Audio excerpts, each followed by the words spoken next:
No, I just wanted to say that given the fact that so many readings are possible of couplets, I think so many readings are possible of that opening image, and the fact that one of the musicians is a trucker, and he is practicing his profession as well as his music in this landscape, and you're setting up the landscape right from the beginning, which is so sort of crucial to the way the film works. In fact, I want to just go back to something, a little earlier, Anjali, you were saying that these are people who are operating in this whole context of, and of course, all that is there in your mind as you're watching it, that this is Gujarat, but it's not Modi's Gujarat. This is a community of people practicing, performing something which is tradition that is a lesser tradition in the sense of not so mainstream, frowned upon, and so on. And all those questions are there in your mind. That so how they're dealing with conservatism within the community, the sort of organized religious structure, the larger Hindu fundamentalism, does that impinge on their lives? Where were they when the earthquake happened? What happened in 2002 with these people? What about daughters learning the instrument and not just the sons? Is there a daughter? All this is going on in your head, and then the landscape makes it not important. Important but not important in the sense of, the questions are there and the landscape is there, and you can continue with those questions, and it's not up to the film to necessarily pull out answers to them. So I think that's how it worked for me. But two things. One is these three women who are singing, and that's the only place where you just have the women singing. And then there's this lovely bit where this little granddaughter is sitting with the three old men. Just wondering if, because I don't know the form, are the women singing something else? Are they singing? So they sing on occasions of, like a wedding or a birth or those kinds of things, and there are different kinds of songs. So there's a clear difference, and even the instrument, for instance, he has older daughters. His son is very little, baby, but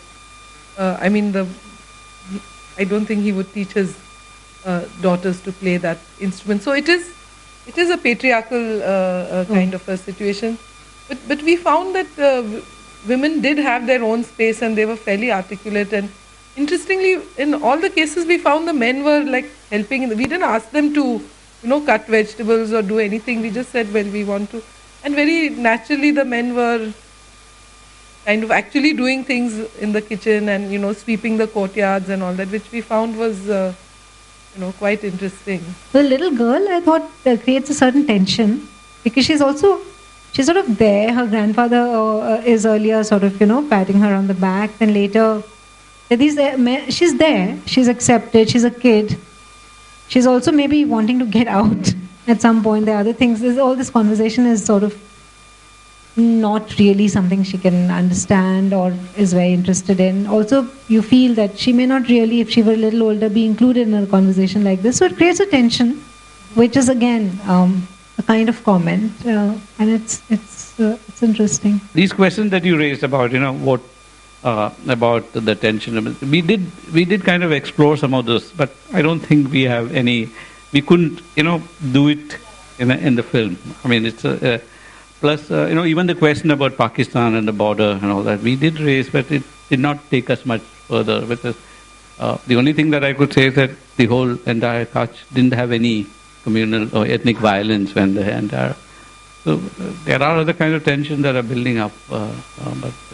Or even, in some of the Muslim communities, they don't go to these Sufi shrines any longer because they're, with the influence of Wahhabism is also there. So there are these kinds of, but still I would say relative to many other parts of the country, it's a fairly, kind of harmonious. I was interested in knowing the exposure of this film of Shah Abdul Latif.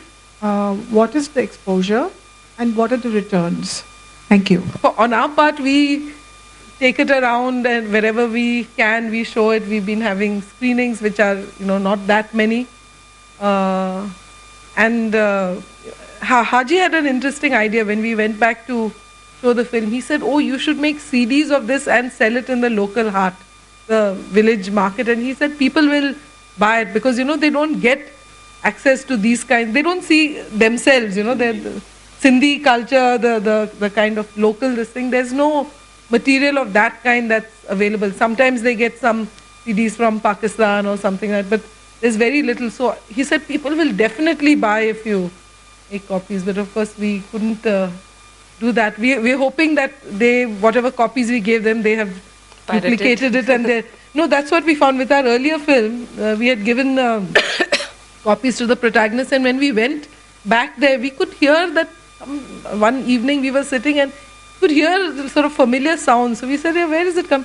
They said, no, we had given a DVD. Nobody has DVD players there, so they had sort of ripped that DVD and made CDs, and people were sort of seeing the film, in the village, and they had kind of set up their own distribution of the film, so which was very heartening because I think it's more important than making returns. At least in our case, we don't really.